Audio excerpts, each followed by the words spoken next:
When everything falls apart, a family's story of survival. The camera captured what words often fail to express, a family holding on by a thread. Mark and Sarah Henderson sat on their living room couch, their 2 daughters behind them, in what would become the most vulnerable moment of their lives shared with the world. This wasn't a carefully staged photo shoot. This was raw reality, frozen in time. The collapse. Just 18 months earlier, the Hendersons were living comfortably in suburban Michigan. Mark worked as an engineer at an automotive supplier, a job he'd held for 9 years. Sarah balanced part-time work as a dental hygienist with raising their daughters, 9-year-old Chloe and 7-year-old Mia. They weren't wealthy, but they were secure. They had a modest home, reliable cars, and enough left over for family vacations and the girls' activities. Then the dominoes started falling. It began with Mark's back injury, a herniated disc that progressively worsened until he could barely stand for more than 20 minutes. Surgery was recommended, but the recovery time was 6 months. Mark took medical leave, expecting to return to work once he healed. He never got that chance. While Mark was recovering, his company lost their major contract. Layoffs swept through the organization like wildfire. Mark received the news while still in physical therapy. His position had been eliminated. After 9 years of dedication, he was out. The timing couldn't have been worse. Mark was still recovering, unable to take on physical work. Sarah increased her hours, but her part-time income couldn't cover their mortgage, car payments, insurance, and mounting medical bills. Their savings evaporated within 3 months. The downward spiral Sarah watched their life unravel with horrifying speed. First, they missed a mortgage payment, then another. Credit card minimums became impossible to meet. The car was repossessed on a Tuesday morning while Chloe and Mia watched from the living room window, confused and frightened. "Where's Daddy's car going?" Mia asked, her small voice trembling. Sarah didn't know how to explain that they couldn't afford to keep it anymore. How do you tell a 7-year-old that everything they've known as stable is crumbling? Mark spiraled into depression. The physical pain from his injury was manageable compared to the emotional agony of watching his family suffer because he couldn't provide. He applied for jobs obsessively, but the market was saturated with experienced engineers, many younger and willing to work for less. The rejection emails became a daily torture. Sarah tried to hold everything together, but the weight was crushing. She worked longer hours, took on extra shifts, and spent her nights calculating numbers that never added up to anything hopeful. She stopped sleeping well. She stopped eating regularly. Her smile, once so easy, became something she had to consciously construct for her daughter's sake. The girls noticed everything. Chloe, perceptive and sensitive, started having nightmares. Mia became clingy and anxious, crying at drop-offs and struggling in school. The stress in their home was palpable, hanging in the air like smoke. Rock bottom. The foreclosure notice arrived 6 months after Mark lost his job. They had 60 days to leave their home, the place where both girls had taken their first steps, where birthday parties and Christmas mornings had created a tapestry of happy memories. Sarah found Mark in the garage, sitting in the dark, the notice crumpled in his hand. His shoulders shook with silent sobs. "I've destroyed our family," he whispered. "Everything we built. I destroyed it." "No," Sarah said firmly, kneeling beside him. "Life destroyed it. Bad luck destroyed it. But we're still here, Mark. We're still a family. That's what matters." But even as she said the words, Sarah wasn't sure she believed them. How could they be a family without a home? How could they protect their children from this trauma? How could they survive? They swallowed their pride and asked for help. Sarah's brother offered his basement, unfinished, cramped, but free. They moved in with 3 suitcases of belongings, most of their possessions sold or stored. The girls shared an air mattress. Mark and Sarah slept on a donated futon. Privacy was non-existent. Dignity felt like a luxury they'd lost along with everything else. The turning point. That's when Live on Purpose, a nonprofit organization focused on family resilience, reached out. They were documenting families navigating financial hardship, and someone had connected them with the Hendersons. "We want to show that good families can face bad circumstances," the program director explained. "Your story could help others feel less alone." Mark was reluctant. Wasn't it bad enough to be living this nightmare without broadcasting it to the world? But Sarah saw it differently. If our pain can help even one family feel less ashamed, isn't it worth it? She asked. So they agreed to the photo and interview. The day of the shoot, they borrowed Sarah's brother's couch, trying to create a sense of normalcy. Mark wore a button-down shirt. Sarah put on makeup for the first time in weeks. They wanted to look put together, even though they felt shattered. But the photographer asked them to just be real. Don't perform, she said gently, just be. So they sat together, exhausted, worried, but still united. Chloe and Mia positioned themselves behind their parents, instinctively seeking the comfort of closeness. The camera captured the weariness in Mark's eyes, the determined set of Sarah's jaw, the innocence of children affected by circumstances beyond their understanding. The tips that saved them. In the interview, the Hendersons shared the hard-won wisdom from their darkest period. Communicate honestly. We started telling each other the truth about how scared we were, Sarah explained. That vulnerability brought us closer instead of driving us apart. Ask for help early. We waited. Too long, Mark admitted. By the time we asked for help, we were in crisis. Don't let pride delay reaching out to family, friends, or community resources. Focus on controllables. I couldn't control the job market or our financial situation, Mark said. But I could control my attitude and my commitment to my family. That focus saved me from complete despair. Protect your relationship. In crisis, it's easy to become roommates managing problems instead of partners supporting each other, Sarah noted. We had to intentionally connect, even when we were exhausted. Be age-appropriately honest with kids. Our girls knew something was wrong, Sarah said. Being honest helped reduce their anxiety and taught them about resilience. Redefine success. Success became getting through another day together, Mark explained. Small victories matter when you're in survival mode. Find purpose in pain. We chose to let this experience teach us rather than destroy us, Sarah said. That choice made all the difference. The response. When their story went public, the response overwhelmed them. Thousands of people shared similar experiences: job loss, medical crisis, foreclosure. The messages poured in from families who had felt alone in their shame and suddenly realized they weren't. Thank you for your bravery, one message read. You helped me ask my family for help instead of losing everything first. Your story saved my marriage, another person wrote. We were blaming each other. Seeing your unity gave us hope. More tangibly, Mark received job leads from people who saw the story. One led to an interview, which led to a position as a project coordinator. Not his old salary, but enough to start rebuilding. Where they are now, a year after that photo was taken, the Hendersons moved into a small rental house. It's modest, but it's theirs. The girls have their own room again. Sarah and Mark sleep in an actual bedroom with a door that closes. Mark's job isn't glamorous, but it's stable. Sarah continues working, and they're slowly paying down debt.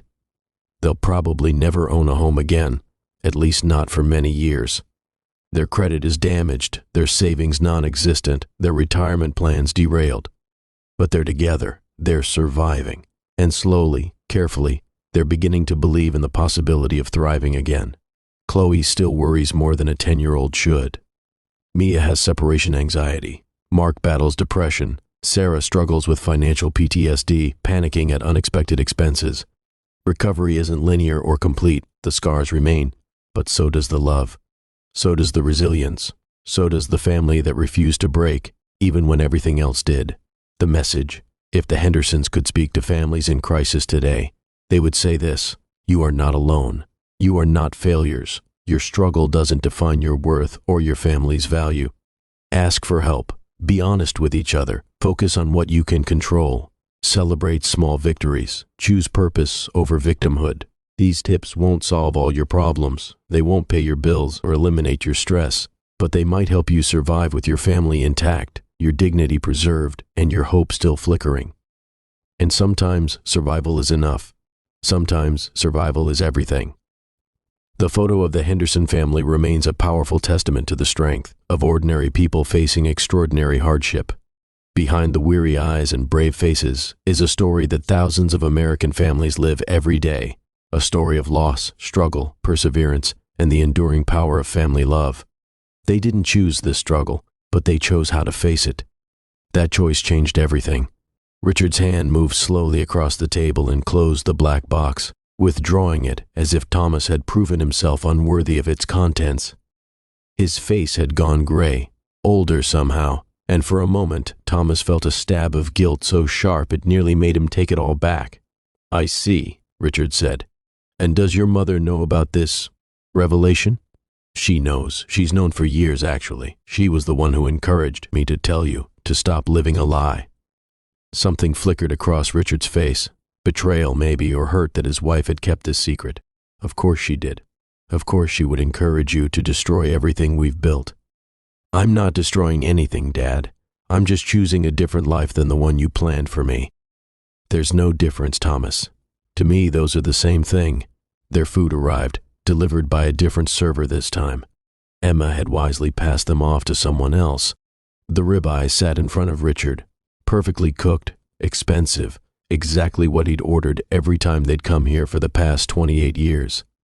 Thomas's salad looked wilted and sad. Neither of them picked up their forks. "So what now?" Richard asked. "What's your grand plan?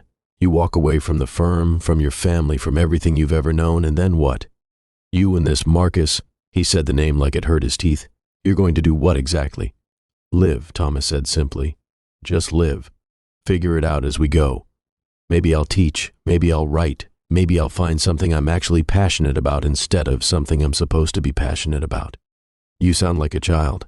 "Maybe, but I'd rather sound like a child and feel alive than sound like a man and feel dead inside." Richard picked up his knife and fork, cut into his steak with violent precision. Blood pooled on the white plate. He took a bite, chewed mechanically, swallowed. "This conversation is over," he said finally. "If you walk out of this restaurant, having made this decision, you're making a choice. Do you understand? You're choosing him, this life, over your family. That's not fair. Life isn't fair, Thomas. That's another thing you'll learn when you're living in whatever fantasy world you think you're entering. Life isn't fair, and families require loyalty, even when that loyalty requires lying, especially then, because sometimes lies are kinder than truths. Sometimes pretending is what holds everything together. You think your grandparents were happy. You think anyone's marriage is what it appears to be. We do what we have to do." Thomas felt tears burning behind his eyes but refused to let them fall. Not here, not in Lombardi's, where Whitmore men were supposed to be made of stronger stuff. "I love you, Dad," he said quietly, "but I can't be what you want me to be. I've tried. God knows I've tried, but it's killing me. Every day I pretend it takes a piece of me. Eventually there won't be anything left. There's already nothing left," Richard said, his voice flat. "The son I raised would never do this. Whoever you are now, whoever you've decided to become, I don't know him." The words landed like physical blows. Thomas had known they were coming. His therapist had warned him, had helped him prepare for rejection, but knowing and experiencing were different things. The pain was exquisite, perfect, absolute. "Maybe you never knew him," Thomas said, standing up. His legs felt unsteady, but he remained upright. "Maybe the son you raised was just another role I was playing, just like all the other roles in this family. Maybe it's time someone broke the cycle." He pulled out his wallet, placed $300 bills on the table, more than enough to cover both meals and leave Emma a generous tip for the trauma.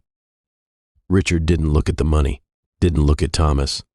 He simply sat there, a man in his 60s eating steak alone in a restaurant full of people, the black box with his father's cufflinks sitting beside, his plate like an accusation. "Goodbye, Dad," Thomas said. Richard didn't respond. He cut another piece of steak, brought it to his mouth, chewed with the mechanical precision of a man going through motions. Around them, Lombardi's continued its evening service, indifferent to the small tragedy unfolding in the corner booth. Thomas walked toward the exit, past the oil paintings and the other diners, past Emma, who gave him a quick, sympathetic glance, past the maitre d' who'd known him since he was a boy. The October air hit him as he stepped onto the Manhattan sidewalk, cool, clean, full of possibility. His phone buzzed. A text from Marcus. How did it go? Thomas stood there on the sidewalk, people flowing around him, the lights of the city beginning to glow in the gathering dusk. Inside Lombardi's, his father sat alone, perhaps already planning how to explain Thomas's absence to the partners at the firm, to the family, to everyone who'd been expecting one story and would now have to reconcile themselves to another. Thomas typed his response. "I'll tell you everything when I get home." Home, not the apartment in Tribeca where he'd grown up, not his grandfather's house in Connecticut, not any of the places that carried the Whitmore name. Home was a small walk-up in Brooklyn with Marcus, with books stacked everywhere and terrible water pressure and neighbors who played salsa music too loud on weekends. Home was whatever he and Marcus would build together, brick by uncertain brick. As Thomas walked toward the subway, he felt the weight he'd been carrying begin to lift. The guilt remained. It would probably always remain. But beneath it was something else: relief, freedom, the terrifying, exhilarating sensation of standing at the edge of his own life, finally ready to jump. Behind him, in Lombardi's warm, familiar interior, Richard Whitmore continued his meal alone. The empty seat across from him seemed to grow larger with each passing moment, a void where a son had been, where a future had been planned, where 4 generations of tradition had come to meet the immovable object of one man's truth. The server who'd replaced Emma approached cautiously. "Can I get you anything else, sir?" Richard looked at Thomas's untouched salad, at the money on the table, at the black box containing cufflinks that would now have no one to pass them to. "No," he said quietly, "there's nothing else." And in that moment, both men, father and son, separated now by choice and by truth, were finally, devastatingly honest.